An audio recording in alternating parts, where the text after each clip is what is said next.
We all have a gift. Sometimes you might feel like you don't have one, but I promise you have one. And the gift that you received is a gift that has been given to you. It's been given for you, but it's also been given through you.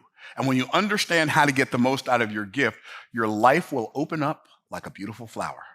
So let's dive in. How do we get the most out of our gift? Well, the first thing we have to do is we have to discover our gift. In order for us to discover our gift, we have to accept the fact that we all have one. We don't all have the same gift, but we all have some gift. And here's the reality. When we look at other people's gifts, it's easy for us to see the value in their gifts. It's easy for me to see how good you can sing, how good you can talk, how strong you are, how athletic you are, how good you look. It's harder for me to see those very same characteristics in myself. And so what we have to do is we have to stop acting as if God gave everybody something but us. And we have to operate from a place of knowingness. I have a gift. Now it's my job, number one, to discover it. What is my gift? Because if I don't discover my gift, I'm going to be going around attempting to imitate other people's gifts. And the best I'll ever be at imitating somebody else's gift is a cheap imitation.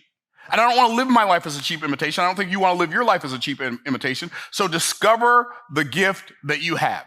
The thing that you are naturally good at, the thing that you are naturally interested in, the things that you naturally lean into, that's probably where you're going to find your gift. But you have to accept the fact that you have one. I love the story in Matthew chapter 25 when Jesus tells the story about the master that called his servants unto him, and he gave one man 1 talent, one man 2 talents, to another he gave 5. And then it says this statement, he gave to every man according to his several ability. God is going to give you a gift according to your ability to deal with, to discover, to deal with, to develop that gift. And when you do that, it's going to take your life to another level. So number one, acknowledge that you have a gift and then go discover it. Go look for what it is. Look for what it is without judgment. Look for what it is without thinking, well, if I just had something else, it would be better. I promise you, like I used to look at myself and I'm like, I've got 6 brothers. They can all run. I can't run. I'm athletic, but I can't run. There aren't a whole lot of sports you can play without running. But golf, you don't need to run. Come at me, bro. And so I discovered my gift. You have to discover your gift, and you have to understand that you were made for a unique purpose. When I was a kid, I hated the fact that I had polio because I couldn't do what I saw other kids doing. When they were choosing people to play kickball or baseball or basketball on the playground, I always got chosen last. And if I got chosen some other time before last, I knew I was getting chosen because the person who chose me felt sorry for me, and I didn't want to get chosen because I was being felt sorry for. How many of y'all picking up what I'm putting down? And so what we have to do is we have to just acknowledge. So as an adult, though, if God would give me a do-over and said, Myron, you can have a life as a child, not having had polio, I would have it exactly as it was. Why? Because now as an adult, with a much more mature perspective, I can see that God ordained, he didn't cause it, but he ordained it, that I have polio. Why? Because for the thing he created me for, my body needed to slow down so my mind could speed up.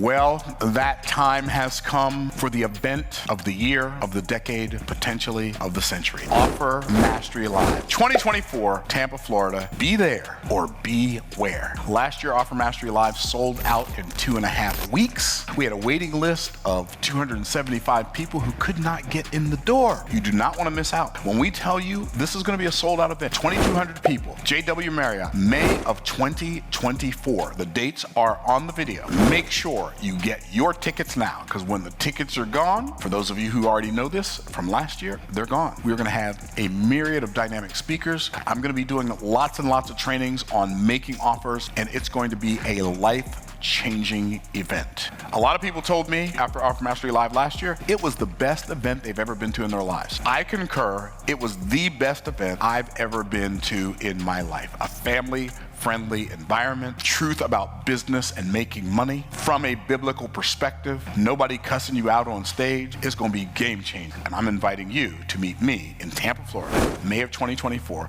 at Offer Mastery Live, where your life is about to change for the better. I'll see you in May. And if I hadn't had polio, I'd be able to run faster, but I wouldn't be able to think nearly as clearly or nearly as fast. And so I think my life is better off and the lives of the people I serve are better off because the things that were missing to make room for the things that were there. I promise you, your life is the same way in some way, even though that way is different. Discover your gift. Discovering your gift alone is not enough. If we discover our gift and we don't do number 2, and that is develop our gift. God gave us a gift, but the gift he gave us was not finished. It was not complete. He gave it to us created, but he didn't give it to us completed. Why? It was God's job to create the gift and give us the gift. It's our job to develop the gift and to complete the gift. So I'm supposed to take the things that God gave me and make them better. How do I do that? I do that by working on them, by developing them. Notice I didn't say by evolving them. I don't like the word evolution because I don't like it because of Charles Darwin, but that's not the only reason. I also don't like the word evolution because it implies progress without intention. And we know that where there is no intention, there is entropy. What is, like the first law is the law of energy conservation. Everything's energy. Energy is neither created nor destroyed. It just changes form. What's the second law? The second law is entropy. Anything left to itself tends to move more and more towards disorder. If my life is going to get better and my gift is going to get better, it's going to require intention on my part. It's not going to happen just because time elapsed and it evolves and I evolved. I don't evolve. I develop because I decide I'm going to take this gift and I'm going to make it better. So I don't believe in evolution. I believe in development, and development requires intention. Isn't it fascinating? It's fascinating to me. Maybe it's not fascinating to you, but don't you find it fascinating that in order for things in my life to get better, it requires intention and energy. But in order for things in my life to get worse, it only requires neglect. So don't neglect your gift. Don't just discover it. Once you discover it, start working on it, making it better. I didn't know that the unique circumstances of my childhood were preparing me for my adulthood when I was a child. And I wasn't excited about those unique experiences when I was a child because they involved some family dysfunction, they involved a physical challenge, they involved things that I would not have chosen. However, even though I would not have chosen them, because they were chosen for me, I am grateful for them. And I've, by the grace of God, been able to develop them into something that's not just useful for me, but they're useful for me in the arena of serving the people I serve. So please, whatever else you do, develop your gift. I'm not a good reader. Like, I read very slowly. If I read my own book that's 172 pages and I wrote it, it would probably take me a couple of weeks to read this 172 pages because I read really, really slow. But guess what? I'm a very auditory learner, and I can listen to audiobooks 2 times speed. And guess what happens? I remember what I listened to when I listened to it. And some books are so good, when I listen to them on audio, I got to go back and read them physically so I can do my note-taking system, right? So develop your gift. But don't just discover your gift and develop your gift, because then you're only using your gift as it was a gift given to you and not a gift given through you. And it was given to you for you, but it was also given through you for the people you were created to serve. And so if you will discover your gift and then you develop your gift, don't miss out on the last thing. And that is deploy your gift out into the marketplace for a profit.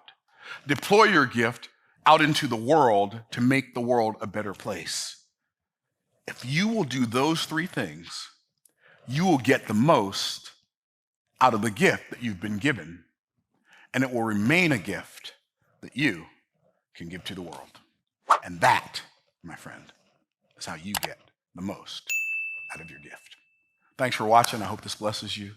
In the meantime, in between time, we'll see you in the next video. Bye for now.